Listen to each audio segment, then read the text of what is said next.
Hi there, ये MGT 502 organisational behaviour की short lecture series का 15th लेक्चर है। इस लेसन के अंदर भी आपको मेन पॉइंट्स करवाए जाएंगे और इसकी स्लाइड आपसे शेयर की जाएगी। लिंक आपको नीचे डिस्क्रिप्शन बॉक्स में दिया जाएगा, ताकि अगर आपको स्लाइड्स को सर्च करने में प्रॉब्लम है तो आप नीचे डिस्क्रिप्शन बॉक्स में दिए गए लिंक से हमारे ब्लॉग के ऊपर जाकर स्लाइड को भी डाउनलोड कर सकेंगे। तो इसके अंदर सबसे पहला टॉपिक है why do we care. Actually ये परफॉर्मेंस के बारे में है। सो परफॉर्मेंस क्या है? फंक्शन है एबिलिटी का, मोटिवेशन का और अपॉर्चुनिटी का, इन तीनों चीजों का।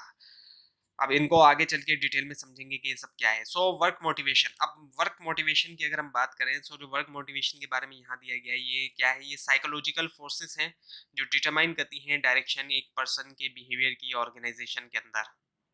सो मोटिवेशन, वर्क मोटिवेशन असल में डिजायर को कहा जाता है या विलिंगनेस को कहा जाता है। डिजायर या willingness to make an effort in one's work, यानी कि डिजायर होना या विलिंगनेस होना ताकि कोशिश की जाए अपने काम के अंदर, उसको जो है वर्क मोटिवेशन कहा जाता है। सो डायरेक्ट वर्क मोटिवेशन में डायरेक्शन ऑफ बिहेवियर है, यानी कि which behaviour does a person choose to perform in an organisation. कौन सा बिहेवियर जो एक पर्सन चूज करता है ऑर्गेनाइजेशन में परफॉर्म करने के लिए, और उसके अलावा लेवल ऑफ एफोर्ट है। How hard does a person work to perform a chosen behaviour, यानी कि किस हद तक वो जो है मेहनत करता है, मुश्किल तरीन काम वो करता है परफॉर्म करने के लिए अ चूजन बिहेवियर, जो चूजन बिहेवियर है। उसके बाद है फिर level of persistence. When persistence होना, यानी कि एक तरह से लगे रहना। So when faced with obstacles, roadblocks and stone walls, how hard does a person keep trying to perform a chosen behavior successfully? वही बात आ गई कि किस हद तक वो लगा रहता है। जब वो फेस करता है obstacle, road block, stone block, मुख्तलिफ रुकावटें जब वो फेस कर रहा होता है, मुख्तलिफ तरह के हर्डल्स को जब वो फेस कर रहा होता है, तो किस हद तक वो कोशिश करता रहता है कि परफॉर्म करे जो भी चूजन बिहेवियर है उसको सक्सेसफुली, कामयाबी के साथ। So why is motivation important? Important क्यों है मोटिवेशन? क्यों? ज़ाहिर-सी बात है, इतना आपको मोटिवेशन के बारे में पढ़ाया जा रहा है। अब इतना तो आपको भी पता होगा कि मोटिवेशन किस हद तक ज़रूरी होती है किसी भी काम को करने के लिए। सो अब यहाँ पे जो रीज़न्स दिए गए हैं, और specially business point of view, organization point of view से, वो हैं important in getting and retaining people. लोगों को हासिल करना और उनको रोके रखना ऑर्गेनाइज़ेशन के अंदर। मोटिवेशन की वजह से लोग और किसी भी ऑर्गेनाइज़ेशन को जॉइन करते हैं और उसमें रुके रहते हैं, वरना मोटिवेशन ना मिले तो ऑर्गेनाइज़ेशन को छोड़ के चला जाए कोई भी। And that the glue that links individual to organizational goal. Organization का अपना गोल है और इंडिविजुअल्स के अपने गोल्स भी होते हैं, लेकिन मोटिवेशन की वजह से जो इंडिविजुअल होता है वो ऑर्गेनाइजेशन के गोल के साथ जुड़ जाता है। एक ग्लू का काम करती है मोटिवेशन। ऑर्गेनाइजेशन के गोल के मुताबिक फिर इंडिविजुअल काम करता है and make individual go beyond the job and be creative. Motivation की वजह से एक इंडिविजुअल अपनी जॉब से ज्यादा परफॉर्म कर जाता है। मोटिवेशन मिलती है तो जितनी उसकी जॉब होती है उससे ज्यादा भी वो परफॉर्म कर लेता है और क्रिएटिव होता है, क्रिएटिविटी होती है उसके अंदर। सो अब यहाँ पे एक क्वेश्चन है, how can satisfaction and it's linkage with performance help tie together insides of the motivation theory into an integrated motivational model. So job satisfaction. अब जॉब सेटिस्फेक्शन क्या है? The degree to which individuals feels positively or negatively about their job, यानी किस हद तक एक individual सोचता है पॉजिटिव या नेगेटिव अपनी जॉब के बारे में, इसको जॉब सेटिस्फेक्शन कहते हैं। और इसको असिस्ट किया जा सकता है, देखा जा सकता है, मेजर किया जा सकता है किस तरीके से? By managerial observation and interpretation. Observation के थ्रू, मैनेजरियल ऑब्जर्वेशन के थ्रू, इंटरप्रिटेशन के through and through use of job satisfaction questionnaire. Job satisfaction का जो क्वेश्चनियर है उसके जरिए भी, यानी कि एक सवालनामा दिया जाता है, उसको फिल करना होता है, मुख्तलिफ उसमें चीजें होती हैं, क्या है, सवाल मुख्तलिफ लिखे होते हैं, तो उनसे भी पता चल जाता है। सो की decisions that people make about their work. अब की डिसीजंस कौन से होते हैं जो लोग अपने काम के बारे में लेते हैं? ज्वाइन करना और remaining a member of an organization, एक ऑर्गेनाइजेशन को ज्वाइन करना और उसी का मेंबर रहना, ये एक तो। And working hard in pursuit of high level of task performance, यानी मेहनत करना बहुत ज्यादा ताकि परस्यू किया जाए high level of task performance. So joining and remaining a member of organization, इसके अंदर कंसर्न है अटेंडेंस कंसर्न है और लॉन्गेटिविटी एट वर्क, यानी कि long life. And dissatisfied worker जो होते हैं वो जारी बात है ज्यादा एब्सेंट रहते हैं सेटिस्फाइड वर्कर के मुकाबले में, और वो अपनी जॉब भी छोड़ देते हैं। सो ये भी एक चीज है कि जो सेटिस्फाइड वर्कर है वो कम एब्सेंट होगा और वो जॉब भी नहीं छोड़ेगा। जो डिससेटिस्फाइड वर्कर है वो एब्सेंट होगा और वो जॉब भी छोड़ सकता है। So working hard in pursuit of high level of task performance may concern the relationship between the job satisfaction and performance. Alternative point of view ये है कि satisfaction से performance होती है, performance से satisfaction होती है, और reward से दोनों चीजें होती हैं, परफॉर्मेंस भी और सेटिस्फेक्शन भी। So now the integrated model of individual motivation to work. Motivation है, परफॉर्मेंस है एंड दी सेटिस्फेक्शन है, एक के बाद एक चीज है। सो अगर आपके पास सेटिस्फेक्शन होगी तो आप परफॉर्म करेंगे। So if you are motivated, अगर आप मोटिवेटेड है तो आप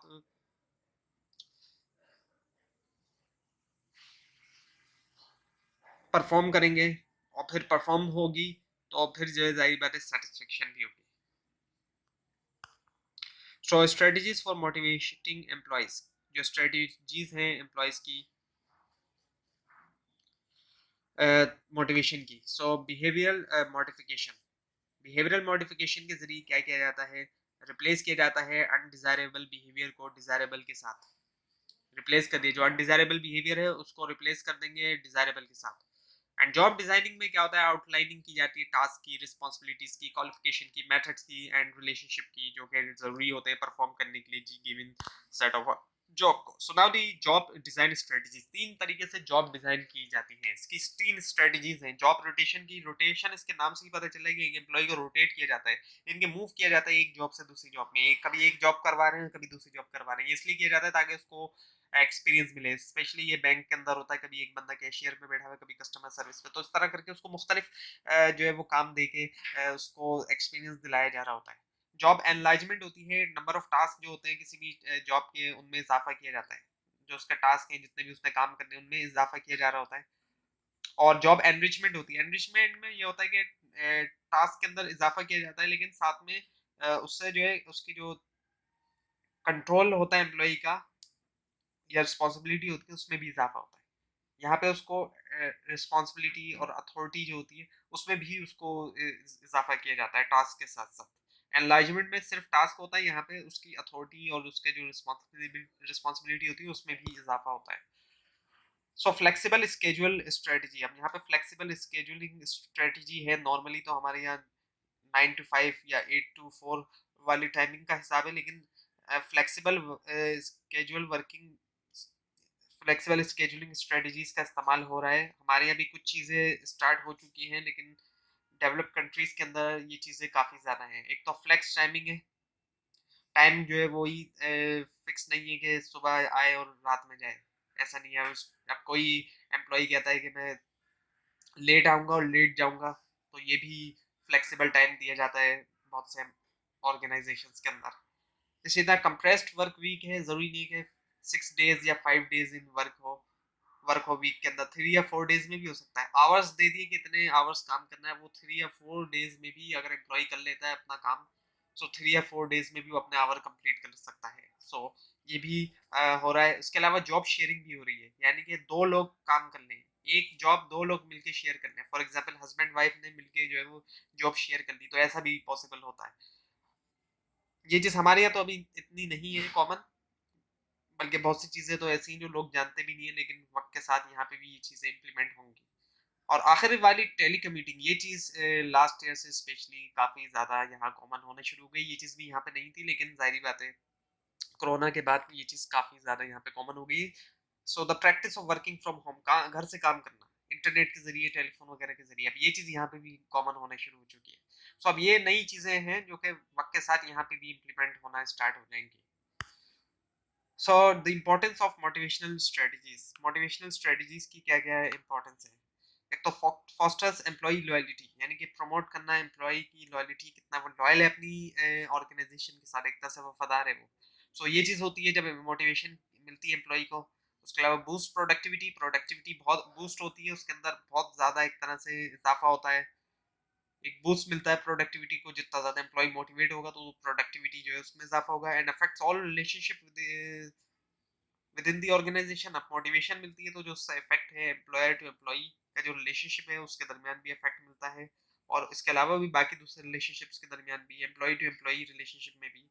एंड इन्फ्लुएंसेस प्रमोशन, प्रमोशन को इन्फ्लुएंस करता है, पे को, जॉब को, ट्रेनिंग को और रिपोर्टिंग रिलेशनशिप, इन तमाम चीज़ों को इन्फ्लुएंस करती है motivation. Now the performance formula, ये पहले भी आ चुका है। परफॉर्मेंस जो है वो फंक्शन है एबिलिटी, मोटिवेशन और अपॉर्चुनिटी का। एबिलिटी से मुराद होता है किसी भी शख्स की काबिलियत, इसके अंदर इंडिविजुअल्स की नॉलेज, जो उसकी नॉलेज है, स्किल्स है, एबिलिटी टू अकम्प्लिश टास्क, ये तमाम चीज़ें आ जाती हैं। मोटिवेशन के अंदर आता है level of individual energy for the task, उसकी कितनी एनर्जी है टास्क के लिए, वो आ जाती है। एंड दी अपॉर्चुनिटी यानी कि राइट परफॉर्मेंस अपॉर्चुनिटी। सो अब यहाँ पर individual and situational factors affect motivation and therefore performance.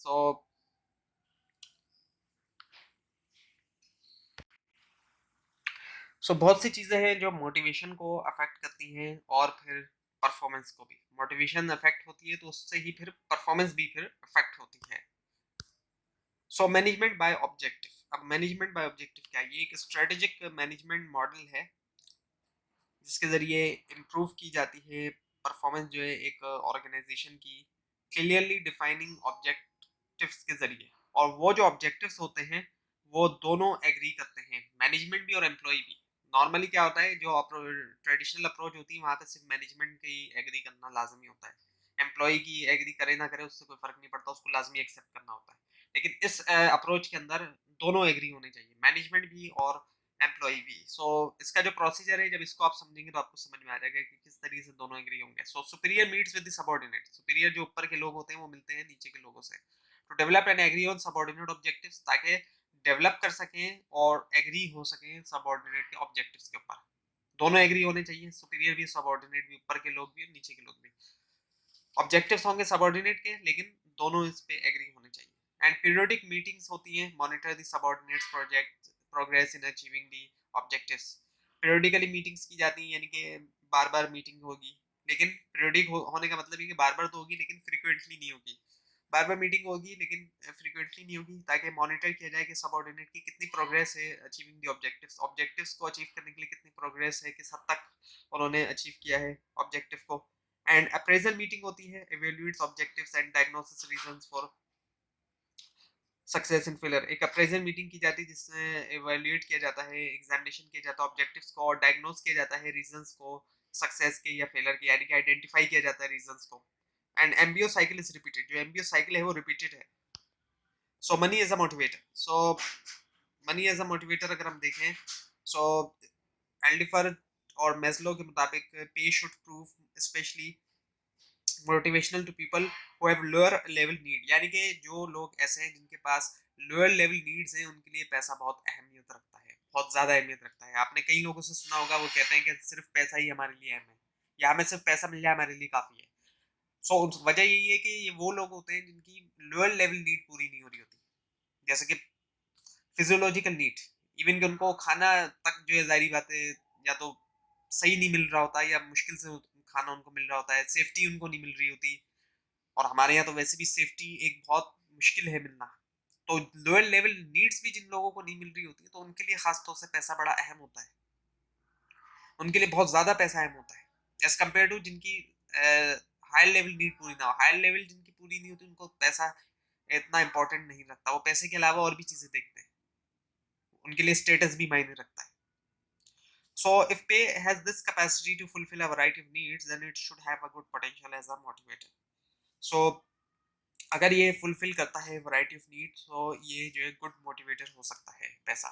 So now the role of money. अब रोल क्या है मनी का? They value their service and place high value on them. So perceive money as a symbol of their achievement. Money को, पैसे को एक symbol के तौर पर रखा जाता है अचीवमेंट का। जितने ज़्यादा पैसे मिलते हैं तो कंसिडर किया जाता है कि उसकी उतनी ज़्यादा अचीवमेंट है, लोग इस तरह समझते हैं। And will not remain in low paying organization. ऐसी ऑर्गेनाइजेशन जहाँ पे पैसा कम मिलता है तो वहाँ कोई रुकता नहीं है, ये भी एक चीज़ है। And very self confidence, confident होता है पैसे की वजह से। And know their abilities and limitations, अपनी एबिलिटीज और लिमिटेशंस के बारे में भी पता चलता है। सो अब एक कोटेशन है, बेसिक मोटिवेशन कॉन्सेप्ट है पैसे के बारे में। When someone says it's not the money it's the principle, it's the money. So money जो है वो इम्पोर्टेंट है सर्वाइवल के लिए, लेकिन इसके गुड और बैड फेस दोनों हैं। सर्वाइवल के लिए ज़रूरी है यकीनी तौर पे, आज के दौर में तो पैसा ज़रूरी है क्योंकि आज के दौर में बार्टर एक्सचेंज नहीं है, पहले के दौर में बार्टर एक्सचेंज होता था सामान के बदले सामान। सो सर्वाइवल के लिए इसका ज़रूरी है, लेकिन इसके गुड फेस और बैड फेस दोनों हैं। अच्छा भी इसका इस्तेमाल है और इसका बुरा इस्तेमाल भी है, डिपेंड करता है ह्यूमन के ऊपर। So money incentives. अब कुछ organization, sorry, monetary incentive. Monetary का मतलब ही एक्चुअली अगर हम इजी वर्डिंग में लें तो मनी ही है, पैसा ही है। जब मॉनेटरी की बात होती है तो वहाँ पैसे की बात होती है। सो मॉनेटरी इंसेंटिव्स दिए जाते हैं, मनी बेस्ड कंपनसेशन प्रोग्राम होते हैं, बहुत सी ऑर्गेनाइजेशन के अंदर, ताकि एम्प्लॉय को मोटिवेट कर सकें। इसमें लमसम बोनसेस देती है। ये लमसम बोनसेस जो होता है ये ओकेशनली या पीरियडिकली दिया जाता है एम्प्लॉय को एक अच्छी परफॉर्मेंस के ऊपर। उसके अलावा वन टाइम कैश पेमेंट दी जाती है, एक ऐसा अवार्ड जो कि पे किया जाता है सिंगल कैश पेमेंट में। और उसके अलावा गेन शेयरिंग भी होती है।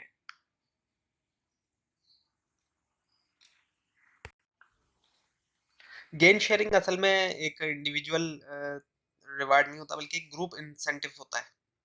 एक ग्रुप इंसेंटिव जो है वो दिया जाता है। उसके अलावा फिर नॉन मॉनेटरी इंसेंटिव होते हैं। नॉन मॉनेटरी से मुराद जो इसमें पैसा नहीं दिया जाता, बल्कि किसी और तरीके से इंसेंटिव दिया जाता है ताकि मोटिवेट किया जाए। So a firm can also keep its employee committed and motivated by non monetary means. So firm जो है वो अपने एम्प्लॉय को कमिटेड रख सकती है, मोटिवेटेड रख सकती है नॉन मॉनेटरी मींस के जरिए। किसके जरिए? प्रमोशन के जरिए। प्रमोशन बहुत कॉमन चीज़ है। किसी भी शख्स को अगर प्रमोशन मिलती है तो उससे क्या होता है, वो शख्स जो है ज़ाहिर बात है मोटिवेट होता है कि मेरी प्रमोशन हो गई। चाहे सैलरी भी अगर इंक्रीज नहीं की है, सिर्फ प्रमोशन भी अगर दे दी जाए तो उससे भी कोई शख्स जो है वो काफ़ी मोटिवेट होता है।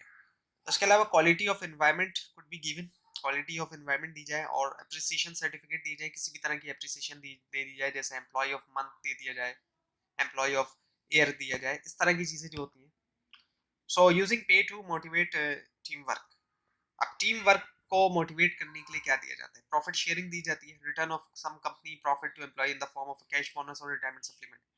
यानी कि जो पूरी टीम है उसको करने के लिए, मोटिवेट करने के लिए प्रॉफिट शेयरिंग के अंदर क्या होता है कि कुछ हिस्सा जो है वो प्रॉफिट का एम्प्लॉय से शेयर किया जाता है कैश बोनस या रिटायरमेंट सप्लीमेंट की फॉर्म में। एम्प्लॉय स्टॉक ओनरशिप प्लान्स भी होते हैं। स्टॉक ओनरशिप से मुराद ये कि जो शेयर्स होते हैं उसकी भी ओनरशिप दी जाती है। ये भी किया जाता है कंपनियों के अंदर। जो कंपनियां जारी बात है शेयर्स सेल करती हैं तो वो अपने एम्प्लॉय को स्टॉक ओनरशिप प्लान भी देती हैं।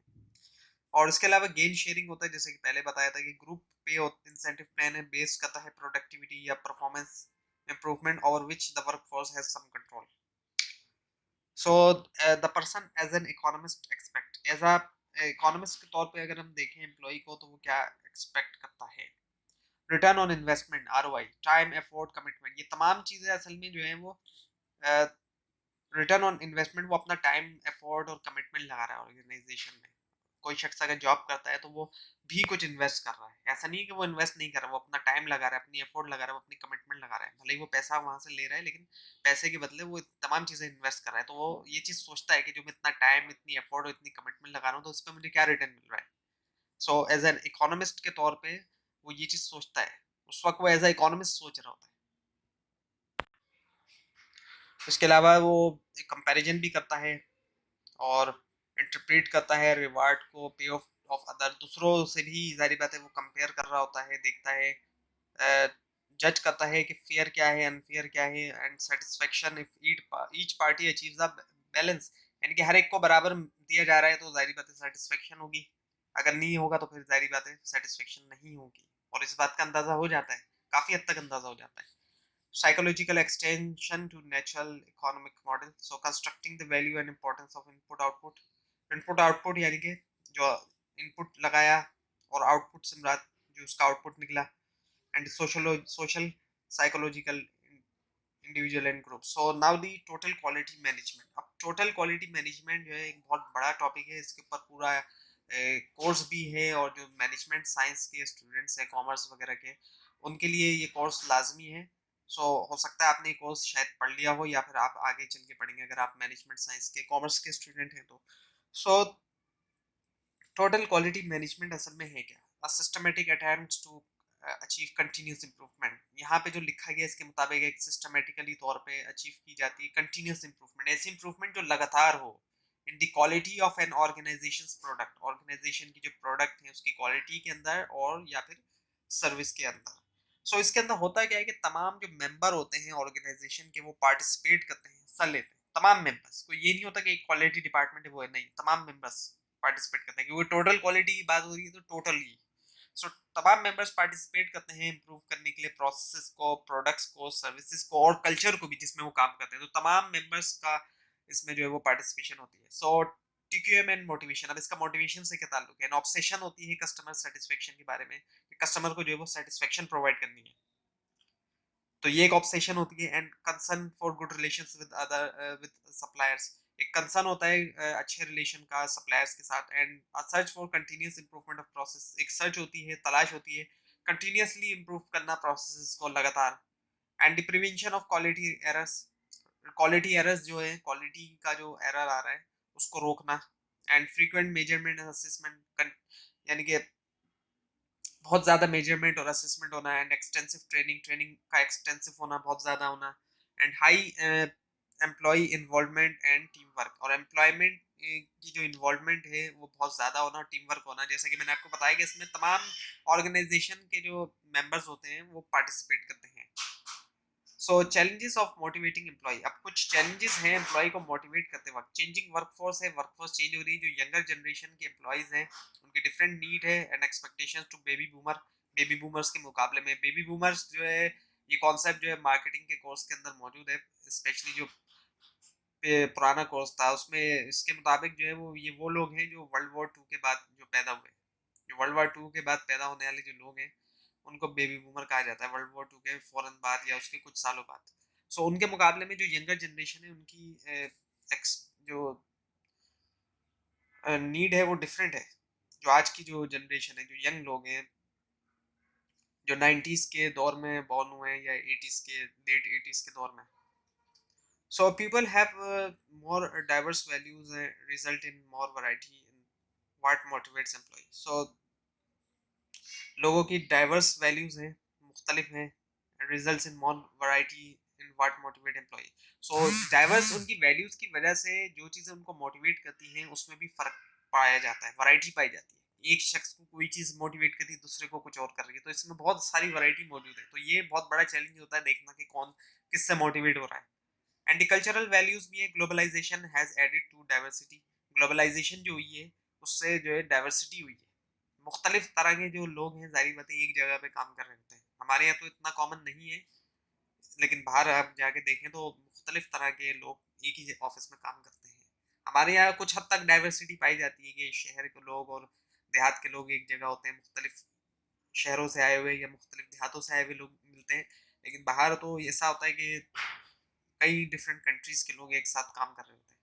So special issues in motivation, अब मोटिवेशन के अंदर कुछ स्पेशल इश्यूज हैं। एक तो मोटिवेटिंग प्रोफेशनल, प्रोफेशनल को मोटिवेशन करना एक अलग है तरीका। कंटिजेंट वर्कर्स को मोटिवेशन करने का एक अलग तरीका है, ऐसे वर्कर्स जो टेम्परेरी होते हैं। And motivating the diversified workers, मुख्तलिफ तरह के वर्कर्स मौजूद हैं उनको मोटिवेट करना। And low skill service worker, low skill service worker उनको मोटिवेट करना। And motivating people doing highly repetitive task, ऐसे लोग जो बार बार एक ही काम को कर रहे हैं, उनको ऐसा टास्क दिया गया है कि बार बार रोजाना वो एक ही काम करते हैं, तो उनको मोटिवेट करना जाहिर बात है एक अलग तरीका है। तो इन तमाम को मोटिवेट करने के अलग तरीका है। सो इम्प्लीकेशंस फॉर मैनेजमेंट, मैनेजर्स, यानी जो सजेशंस हैं वो क्या हैं मैनेजर्स के लिए, वो ये है कि रिकग्नाइज करें इंडिविजुअल डिफरेंसेस को। हर किसी का जाहिर बात है, हर किसी में वो एक ही चीज़ ना थोपने की कोशिश करे, ये ना करे वो। सो हर किसी के फ़र्क को पहचाने, यूज़ करें गोल्स को और फीडबैक्स को। Employ, allow employ to participate in decision that affect them, ऐसे डिसीजन जो एम्प्लॉय को अफेक्ट करते हैं उनके अंदर एम्प्लॉय को अलाउ करें कि वो भी पार्टिसिपेट कर सकें। And link reward to performance, यानी कि जितनी अच्छी परफॉर्मेंस उतना अच्छा reward. And check the system for equity, equity को चेक करें कि बराबरी है या नहीं। तो ये था आज का लेसन। आपको अगर कोई क्वेश्चन हो नीचे कमेंट कीजिए, और इस पूरी सीरीज को देखने के लिए इस चैनल को सब्सक्राइब कीजिए। और ये स्लाइड आप नीचे डिस्क्रिप्शन बॉक्स में दी गई लिंक से हासिल कर सकते हैं, लेकिन अगर आपको लिंक ना मिले उसके लिए आप नीचे कमेंट कीजिए। Thanks for watching this video.